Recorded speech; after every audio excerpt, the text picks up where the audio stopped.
Mais le problème aussi du combat spirituel, c'est le même.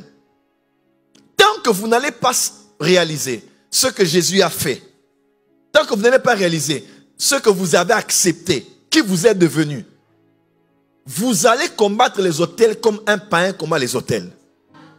Vous allez combattre les réclamations comme un païen combat les réclamations. Oh, come on.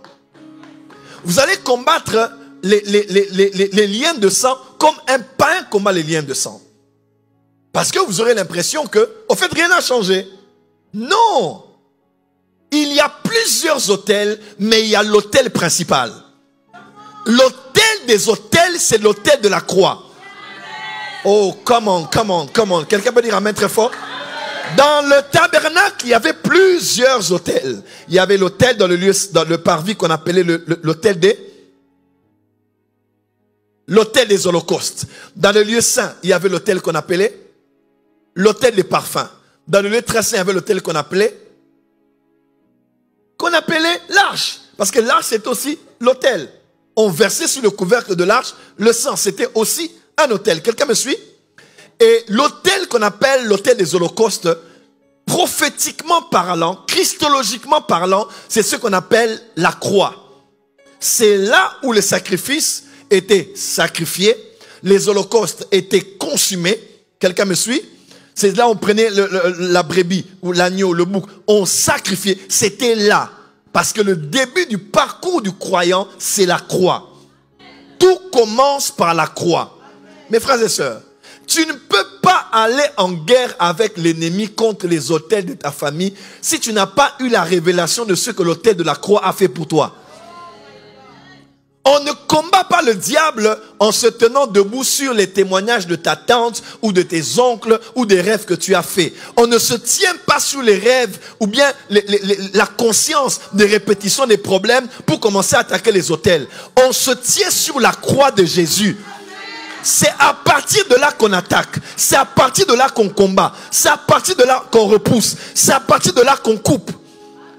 Mais si tu te tiens toujours sur des choses que tu connais, on a prophétisé pour moi, j'ai les mêmes combats que ma mère. C'est à partir de là que tu combats, alors tu auras une vie chrétienne qui sera toujours en train de revenir sur les mêmes choses. Mais quand tu comprends, les autels existent, oui. Les réclamations existent, oui.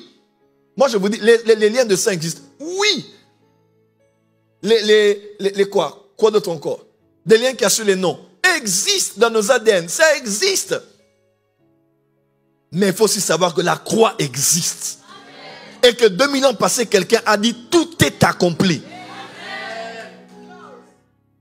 Oh non, même la Bible déclare que Pierre, Jésus a dit, Satan t'a réclamé pour te... Voilà, c'est le verset que Dieu m'a donné pour son serviteur. Autrefois, Pierre, on l'avait réclamé et Jésus avait intercédé. C'était suffisant pour lui, mais Jésus n'était pas encore mort.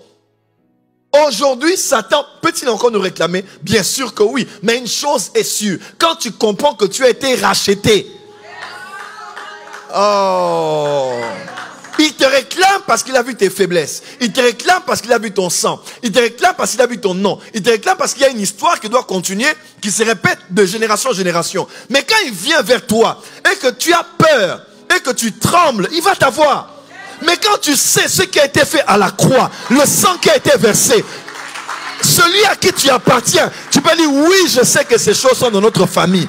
Mais sache qu'à partir du sang de Jésus, j'ai été racheté. Aïe, aïe, aïe, aïe, aïe, aïe, aïe, aïe. J'ai été racheté. Je ne vous appartiens plus. Je ne suis plus à vous. Je n'ai pas que le passeport français. Je n'ai pas que le passeport haïtien. Je n'ai pas que le passeport gabonais, ivoirien, congolais. J'ai double nationalité. À tous ceux qui l'ont reçu, elle leur a donné le pouvoir de devenir enfants de Dieu, lesquels sont nés, ni de la volonté de l'homme, de la chair, mais de Dieu. Je suis né de mon père et de ma mère, mais j'ai été racheté par la vaine manière de vivre que j'ai hérité de mes parents, par le sang précieux de Jésus, comme d'un agneau sans tache. Oh, lève-toi, dis yes. Oh, j'ai des raisons de tenir ferme. Dans le jour mauvais, quand la chair commence à m'appeler, quand le même mariage veut venir vers moi détruire ma destinée, je dis Satan, tu ne mourras pas.